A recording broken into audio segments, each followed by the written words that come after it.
When you are not given at least a 4-term polynomial, then we need to think about other methods we can use in order to factor it. So the example that I have picked out for us is from page 149, and it's example number 3. I like example number 3 because there's going to be a GCF in it. And remember from lesson 5.4, the GCF is super important because you won't get the correct factored result if you don't take out the GCF. So let's go through these steps with that in mind. So my first step, and that's what I put here, always factor out a GCF if possible, then proceed with the following steps. So my example is going to be 36x squared minus 54x plus 8. So I'm just going to rewrite that over here because this is where I'm going to show my work.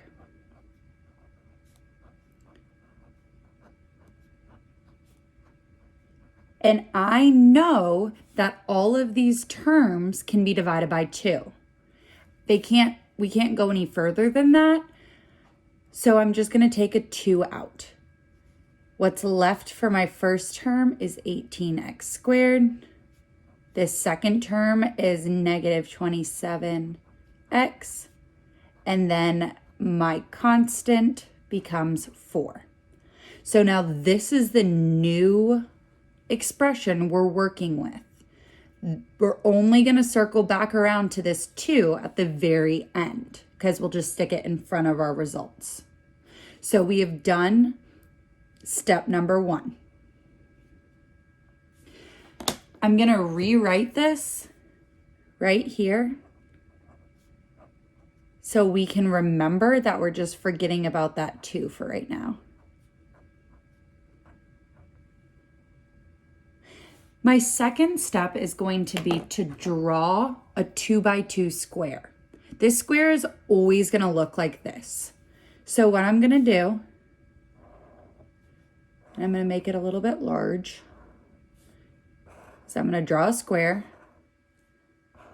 just like that. And then I'm going to draw these lines under it and then to the right of it. So now I've done step number 2. Our third step is to put the first term in the upper left-hand corner and the last term in the lower right-hand corner. So we have our first term and our last term. My first term goes in the upper left-hand corner. And you're always going to include the sign. These both happen to be positive, so I know they're positive. The last term goes in the lower right-hand corner. I've done my third step. My fourth step is to multiply the first and last terms. So what I'm going to do is I'm going to multiply 18x squared times 4.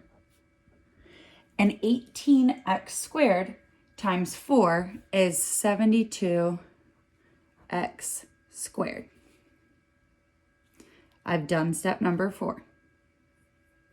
Step 5 is to find, so this is just like yesterday. We're finding 2 factors of the resulting product from step 4. So our 72x squared, whose sum is the middle term. So now we're looking back at that middle term. I need 2 factors, positive and or negative, of 72x squared that'll add to be negative 27x. What I know right away is that these 2 factors have to be negative numbers, because only 2 negative numbers will multiply to give me a positive number, but add to give me a negative number. So I already know that all of the factors I'm thinking of are going to all be negative. So I'm going to just start with negative 2 and negative 36. Then I'm going to do negative 3 and negative 24.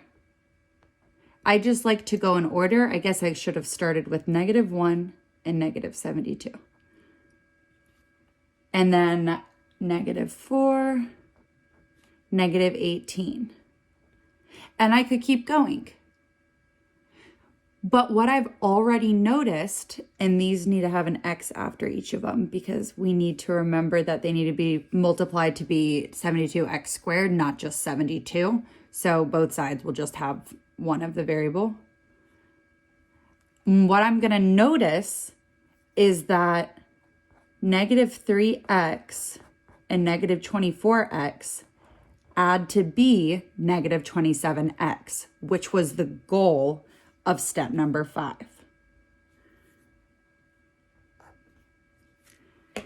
My next step is to place the factors in the 2 remaining squares. So these 2 factors that I got from step number 5, negative 3x and negative 24x, are going to be placed in these squares.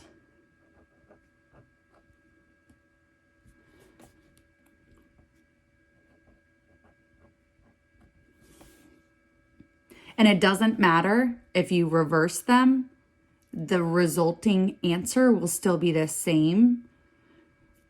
I usually just put my first one that I come up with in this lower box and then the second there, but it won't change the answer at the end. Then I'm going to find the GCF of each row and each column, and underneath or beside that row or column, I'm going to write the GCF. So I'm going to just go from left to right. 18x squared and negative 3x both have 3x in common. Negative 24x and 4 just have 6 in common. Negative 3x and 4 don't have anything in common. So the only thing they can both be divided by is a 1. So that is my GCF for negative 3x and 4. And then last but not least, we have 18x squared and negative 24x. What they have in common is 6x. So what I have now is almost completed factors. The only thing I'm missing is the signs. So this last step, let me put my check mark. This last step says to plug into parentheses and determine each term's sign. So, and we're not going to forget our GCF. I'm going to add that down here. Don't forget the GCF.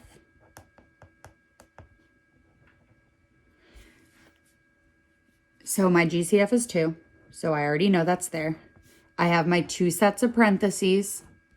I know that I have the correct terms for these blanks. I know I've got 3x and 6. And then I have 6x and 1. And what I need to do is think about this result in relation to my original polynomial to try and figure out what the signs are going to be. So I'm going to write this in black. This original polynomial was 18x squared minus 27x plus 4. Notice I took the 2 out. So I guess that one's still like that. And I'm going to think if I am looking at my terms and I would factor this out, what the signs should be.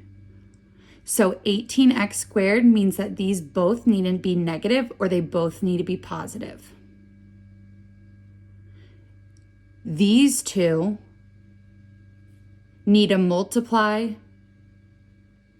Oops, I wrote 6 and that was supposed to be a 4. I don't know how I made that mistake. Sorry, guys.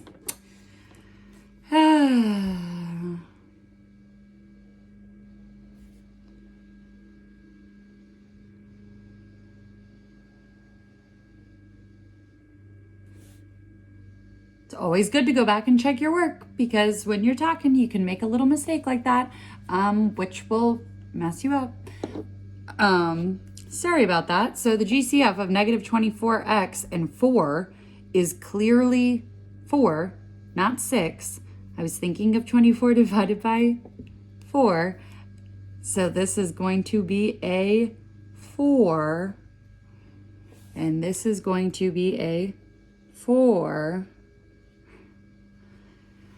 But what I'm looking at is to determine the signs. So there are tricks for just memorizing it here, but what I like to do is just think about it once it's all multiplied out. So I know that either these two need to be positive, or these two need to be both positive, or the opposite. So these both need to be negative, and then the other two are positive. So what I'm going to do is I know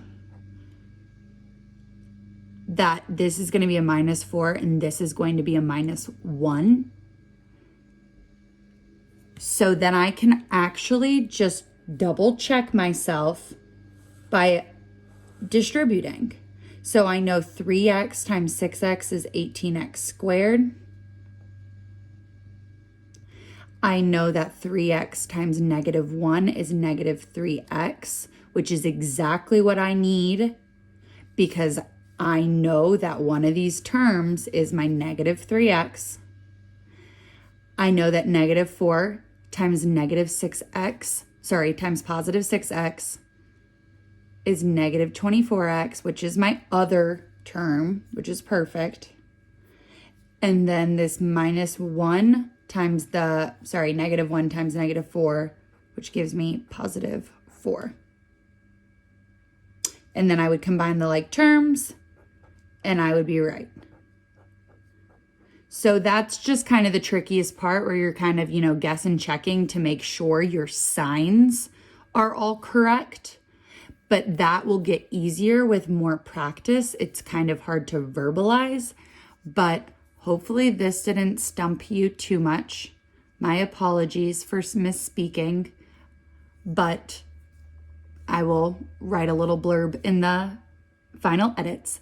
But yeah, so once I have this and I've double checked it, I know that my final answer is going to be 2, 3x minus 4, 6x minus 1. And that is our factored form using the box method.